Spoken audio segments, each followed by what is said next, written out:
Good morning બાળકો. આજે આપણે ધોરણ 5માં પાઠ 7નો અભ્યાસ કરવાનો છે. ખાના ખજાના એટલે કે ચિત્રપાઠ છે. તો આ ચિત્રમાંથી જોવાનું છે અને એના પછી તમારે અભ્યાસના પ્રશ્નોના જવાબ એમાંથી તમારે આપવાના છે. તો પહેલાં તો તમારે ચિત્રમાં શું દેખાય છે એનું નિરીક્ષણ કરવાનું છે. તો જોઈએ ચિત્રમાં આપણને શું દેખાય છે. તો ચિત્રમાં દાદીમાં પુસ્તક વાંચે છે, ભાઈ જમવા બેઠેલો છે, માતા રસોઈ બનાવે છે, પછી ગેસ છે, ગેસ ઉપર કુકર મૂકેલું છે, પાણીની માટલી છે, પછી અહીંયા જુઓ શાકભાજી છે, ફ્રૂટ છે, નીચે લોટનો ડબ્બો છે, ઉપર અથાણાની બરણીઓ છે, બારીની બહાર જોઈએ તો આકાશમાં વાદળું દેખાય છે. અહીંયા જુઓ વાસણો દેખાય છે, થાળી, વાટકા, ડબ્બા, ગ્લાસ વગેરે. આ બધું આપણને જોવા મળે છે. તો હવે આપણે અભ્યાસમાં પ્રશ્નોના જવાબ ચિત્રના આધારે આપવાના છે. તો માતા રસોઈ ઘર में क्या कर रही है? તો માતા રસોઈ ઘર में રસોઈ બના રહી है. જુઓ માતા રસોઈ બનાવે છે ને. નંબર 2, दादी माँ क्या कर रही है? तो दादी माँ हाथ में पुस्तक लेकर कुछ पढ़ रही है. नंबर 3, लड़का क्या कर रहा है? तो लड़का खाना खा रहा है.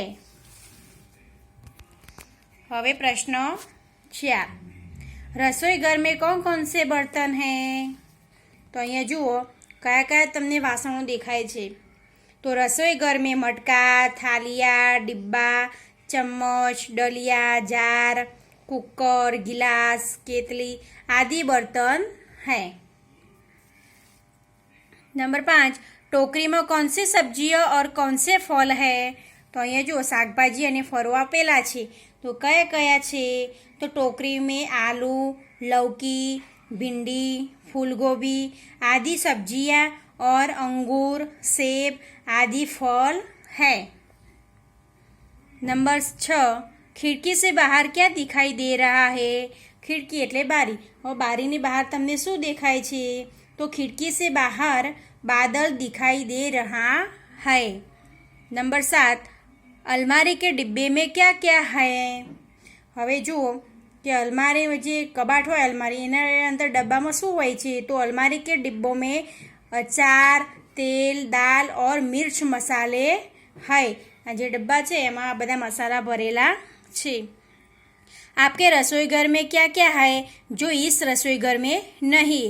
હવે તમારા જે ઘરે રસોડું હોય છે એમાં કઈ વસ્તુઓ હોય છે જે આ રસોડામાં તમને જોવા મળતી નથી? તો જોઈએ તો हमारे रसोई घर में स्टैंडिंग किचन का प्लेटफार्म, पानी का नल, एक्वागार्ड है जो इस रसोई घर में नहीं है. माता कहाँ बैठी है? तो माता गैस के चूल्हे के पास बैठी है. હવે પ્રશ્ન 2, क्या पसंद है क्या नहीं योग्य खाने में खरा का निशान करो. તમને શું પસંદ છે અને શું નથી એની સામે ખરાની નિશાની કરવાની. તો ચીજ છે કરેલા. તો કરેલું તમને કારેલાનું શાક ભાવતું હોય, બહુ પ્રિય હોય તો તમારે અહીંયા ખરાની નિશાની કરવાની. ના ભાવતું હોય તો અહીંયા ખોટું. પછી સેબ તો સાચું, આમ તો સાચું, જલેબી તો સાચું. આ બધું તો આપણને ભાવતું જ હોય. આઈસ્ક્રીમ તો સાચું. હવે પ્રશ્ન 3, तुमने अपने रसोई घर में माँ या पिताजी को खाना पकाते हुए देखा होगा, जरा बताओ तो कैसे बनता है? तो बेसन से पकोड़ा तो तल कर तरीने बनाववामां आवे.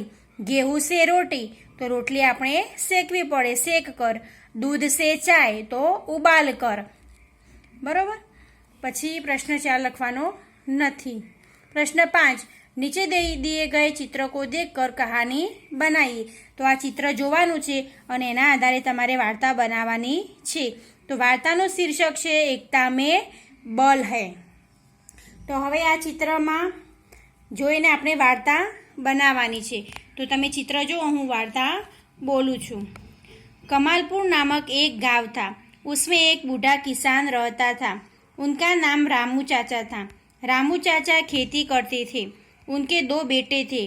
वे दोनों आपस में झगड़ते रहते थे। रामू चाचा यह देखकर बहुत चिंतित थे।